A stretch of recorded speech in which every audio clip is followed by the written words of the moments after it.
નમસ્કાર મારા સનાતની પરિવાર, આધ્યાત્મની દુનિયામાં આપ સર્વેનું ખૂબ ખૂબ સ્વાગત છે। શ્રીમદ ભગવદ્ ગીતાના ગુજરાતી અનુવાદ અંતર્ગત આજે આપણે જાણશું 17મો અધ્યાય અને એનું નામ છે શ્રદ્ધાત્રય વિભાગ યોગ। અર્જુને પૂછ્યું કે હે કૃષ્ણ, જે શાસ્ત્ર વિધિનો ત્યાગ કરી અને શ્રદ્ધાથી પૂજા કરે છે તેમની નિષ્ઠા કેવી સમજવી, સાત્વિક, રાજસ કે તામસ? શ્રી કૃષ્ણએ કહ્યું કે હે અર્જુન, પ્રાણી માત્રની શ્રદ્ધા સાત્વિક, રાજસ અને તામસ એ ભેદ પ્રમાણે 3 પ્રકારની હોય છે, તે સાંભળો। તે શ્રદ્ધા સ્વભાવ મુજબ હોય છે। મનુષ્ય શ્રદ્ધામય છે અને શ્રદ્ધા અનુસાર જ તે ચાલે છે। સાત્વિક પુરુષ દેવતાઓનું, રાજસ યક્ષ રાક્ષસોનું અને તામસ પ્રેત ભૂતોનું સેવન કરે છે, જે દંભ અને અહંકારથી યુક્ત કામ તથા આસક્તિના બળ પર શાસ્ત્ર વિરુદ્ધ ઘોર તપ કરે છે અને શરીરના પંચ મહાભૂતોને તથા આત્માને કષ્ટ આપે છે, તેમને અસુર માનો। પ્રત્યેક પ્રાણીને 3 પ્રકારના આહાર તથા તેઓના યજ્ઞ, તપ, દાન 3 પ્રકારના હોય છે।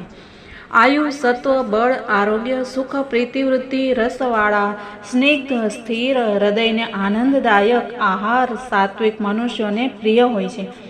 ખાટો, ખારો, ખૂબ જ ગરમ, તીખો, લુખો, દાહદાયક અને દુઃખ, શોક, રોગને પેદા કરનાર આહાર રાજસ મનુષ્યોને પ્રિય હોય છે। વાસી, ઠંડો, નીરસ, દુર્ગંધવાળો, એઠો, અપવિત્ર ખોરાક તામસ મનુષ્યોને પ્રિય હોય છે। ફળની ઈચ્છાનો ત્યાગ કરી પોતાનું કર્તવ્ય સમજી શાંત ચિત્તથી વિધિપૂર્વક કરવામાં આવનાર યજ્ઞ સાત્વિક છે। ફળની ઈચ્છાથી અને દંભથી કરવામાં આવનાર યજ્ઞ રાજસ છે। વિધિહીન, અન્નહીન, મંત્રહીન, દક્ષિણાહીન, શ્રદ્ધા વગરનો યજ્ઞ તામસ છે। દેવતા, બ્રાહ્મણ, ગુરુ અને તત્વવેતાનું પૂજન, શુદ્ધતા, સરળતા, બ્રહ્મચર્ય અને અહિંસા એ કાયિક શરીરનું તપ છે। ઉદ્વેગ ન કરનાર, સત્યપ્રિય, હિતકારક વેદાભ્યાસ એ વાચિક તપ છે। મનની પ્રસન્નતા, સૌમ્યતા, મૌન, મનોવિગ્રહ, નિષ્કપટતા આ માનસિક તપ છે। ફળની ઈચ્છા ત્યાગી અને શ્રદ્ધા અને યોગયુક્ત બુદ્ધિથી કરેલા આ 3 પ્રકારના તપને સાત્વિક કહે છે। સત્કાર, માન, પૂજાને માટે અથવા દંભપૂર્વક જે તપ કર્યું હોય તે અનિશ્ચિત, ક્ષણિક ફળવાળું રાજસ તપ છે। અવિવેકપૂર્ણ, જાતે કષ્ટ વેઠીને અથવા બીજાને સતાવવા માટે જે તપ કર્યું હોય તે તામસ તપ છે। દેશકાળ અને પાત્રનો વિચાર કરી અને કર્તવ્ય બુદ્ધિથી ઉપકાર ન કરનારને જે દાન આપવામાં આવ્યું તે સાત્વિક દાન છે।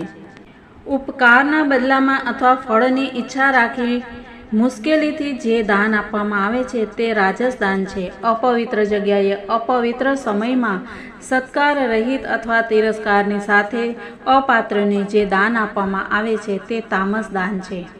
ઓમ, તત અને સત આ 3 પરમાત્માના નિર્દેશ છે।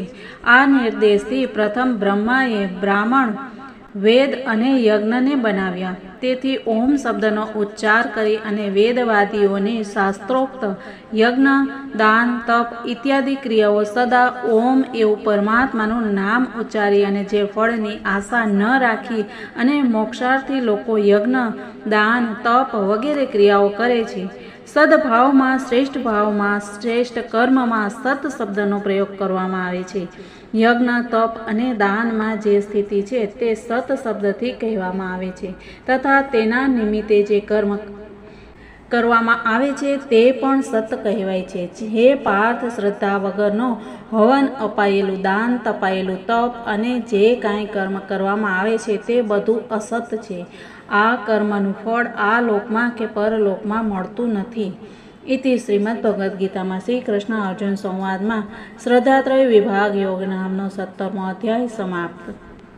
બધાને જય શ્રી કૃષ્ણ, રાધે રાધે, ભારત માતાની જય।